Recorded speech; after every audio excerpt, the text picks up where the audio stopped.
Eccoci qua ragazzi, salve a tutti, bentornati sul canale in primis ed è calciomercato in casa Napoli perché arriva l'Irwigo per Giovane del Verona e non solo, il Napoli vorrebbe chiudere anche un colpo a sinistra, Cambiaghi del Bologna, questa situazione Maldini da monitorare passando per l'infortunio di David Neres perché è stato avvistato a Londra dove è la clinica dove si è operato anche Gilmour e quindi nel caso operazione in vista, arrivederci e grazie dai 2 ai 3 mesi. Detto questo, facciamo il punto della situazione insieme. Fatemi sapere la vostra qui sotto nei commenti se vi va. Iscrivetevi al canale se passate per la prima volta attivando la campanellina e se vi piace il video un bel like. Fa piacere al sottoscritto e come sempre diamo una mano all'algoritmo. Il Napoli ha chiuso per Giovane dell'Hellas Verona, stando a quanto riferito da Sky Sport, l'esterno è già a Roma e il club azzurro proverà a chiudere rapidamente l'iter. L'obiettivo è completare le visite mediche e le formalità nel minor tempo possibile per averlo convocabile già domenica a Torino, una corsa contro il tempo per consegnare a Conte un rinforzo immediato sugli esterni. Le cifre. Giovane sarà un nuovo giocatore del Napoli per un pacchetto bonus compresi da 20 milioni di euro. Ovviamente l'operazione sarà in prestito con obbligo di riscatto alla luce del blocco del mercato soft del Napoli in questa sessione.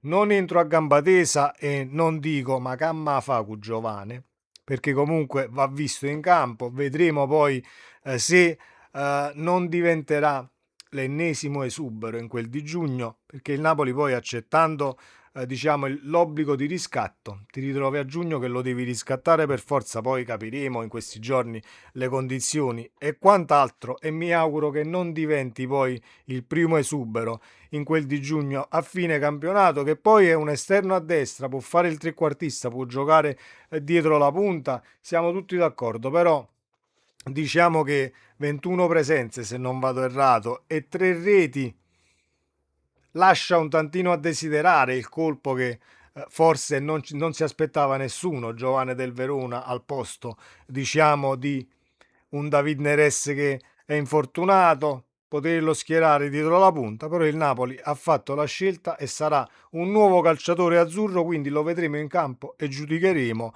Poi a sinistra il Napoli sta monitorando Niccolò Cambiaghi, anni 25, del Bologna. Ne parla Niccolò Schira sul suo canale YouTube.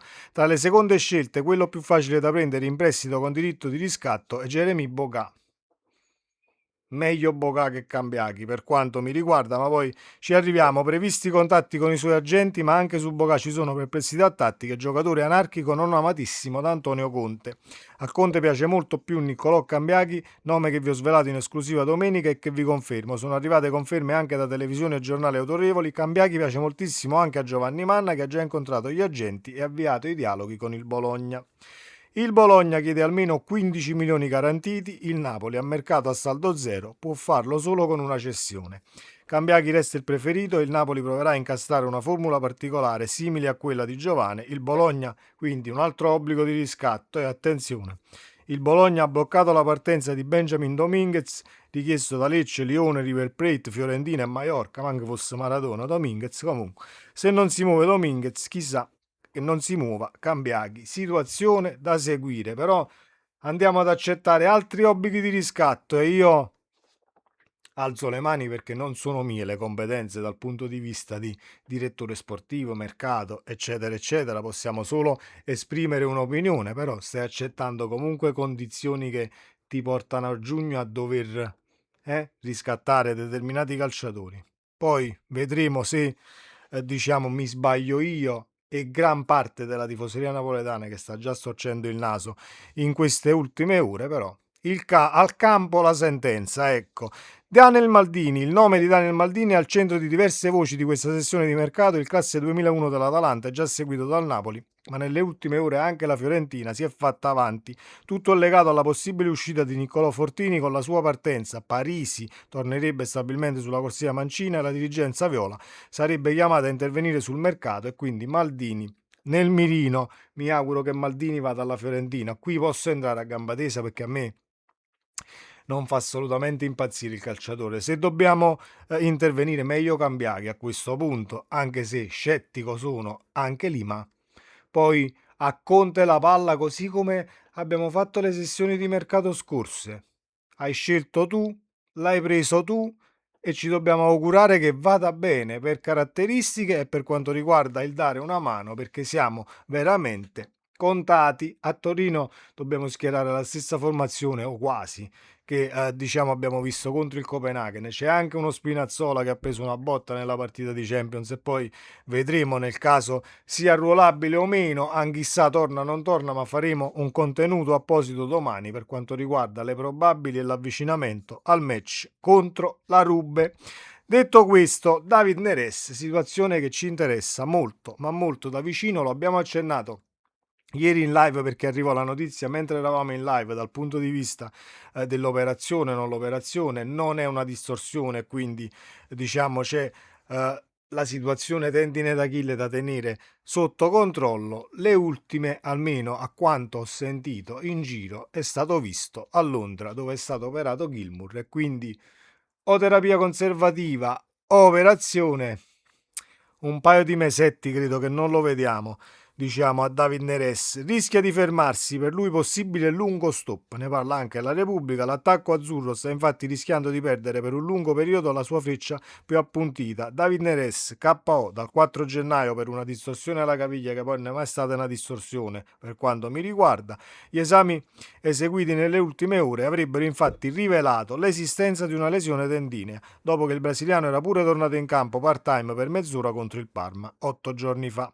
Fa paura ai campioni d'Italia l'eventualità non più remota di un intervento chirurgico con 2 mesi di stop come conseguenza inevitabile per il sudamericano. Si parla di 2 mesi di stop, ma possiamo contarne anche 3 per quanto mi riguarda, perché sicuramente non è un fulmine di guerra. Neres non lo è mai stato nel recupero dagli infortuni e tantomeno a livello muscolare è stato sempre integro. C'è sempre, c'è sempre caduto e quindi per me andava sicuramente gestito diversamente. Voi mi direte sì, ma con tutti questi infortuni non avevamo chi schierare, ci ha fatto vincere delle partite. Assolutamente sì. Però calciatori che tu compri, dove diciamo io, comune mortale, posso andare su qualsiasi sito o su Transfermarkt addirittura a vedermi una cronologia infortuni che è un bollettino da guerra e allora io lo prendo perché dico non è che poi devi infortunarti per forza tutti gli anni, siamo d'accordissimo, però se questa è la tua scheda dal punto di vista degli infortuni, allora vai gestito in maniera diversa, vai gestito con più parsimonia e non puoi fargli fare diciamo 7, 8, 10 partite ogni 3 giorni. David Neres, David Neres, David Neres. No, arriverà al punto che poi David Neres si rompe e allora siamo qui a parlare di 2 o 3 mesi di stop. Anche l'anno scorso si è infortunato e quindi non è un calciatore che l'annata te la porta comunque al termine, diciamo, indenne dal punto di vista degli infortuni, però qualcosa ce l'ha messo anche il Napoli nella gestione, sia per quanto riguarda il brasiliano che per quanto riguarda altri calciatori. Mi auguro che questo restyling dal punto di vista offensivo, se il Napoli ovviamente affonda su Cambiaghi e porta a casa anche la situazione a sinistra, dia ragione a Conte, a Manna e alle scelte che sono state fatte in questa situazione di mercato soft o col blocco, chiamatelo come volete, perché non possiamo più permetterci di steccare alcun colpo, sia dal punto di vista economico e sia per quanto riguarda poi la situazione a giugno che ti vedrà obbligato, almeno a quanto ci fanno sapere, nel caso di Giovane abbiamo l'Irwigo e quindi sarà un calciatore del Napoli. Cambiaghi potrebbe diventare un calciatore del Napoli, ma comunque andrai ad accettare un obbligo a 15 milioni, 15 qua e 20 là. Non è che noi arriviamo in quel di giugno per la situazione mercato e sei, diciamo, esente da qualsiasi paletto. Devi comunque cercare di trovare la quadra e rientrare in determinati parametri. Con gli obblighi di riscatto poi devi comunque cedere, perché nel caso devi fare uscire poi 20 più 15, 35 milioni, c'è bisogno che trovi la quadra dal punto di vista economico, ma il Napoli dal punto di vista economico e nel trovare la quadra a me non ha mai fatto paura assolutamente perché la trova la quadra e si rimette in riga senza diciamo sforare parametri e rischiare penalizzazioni eccetera eccetera. Temo più una situazione tecnico-tattica e calciatori che poi prendi a gennaio e diventano, tra virgolette, esuberi in quel di giugno. È quello che non voglio più vedere. Perché poi, se vogliamo dire che siamo stati frenetici, tra virgolette, nella sessione di mercato di giugno, quando il Napoli, l'ho detto anche ieri in live, non è mai stato così veloce nel chiudere il mercato per consegnare a Conte la squadra su cui lavorare completa quanto prima. È stato fatto e comunque non abbiamo risolto niente perché poi sono andati a finire tutti quanti in infermeria. Speriamo che per Neres possano essere più corti un tantino i tempi, però dobbiamo farcene una ragione e non vedere il brasiliano almeno per il prossimo mese e mezzo, 2 mesi. Sempre Forza Napoli, ci vediamo nel prossimo contenuto. Ciao.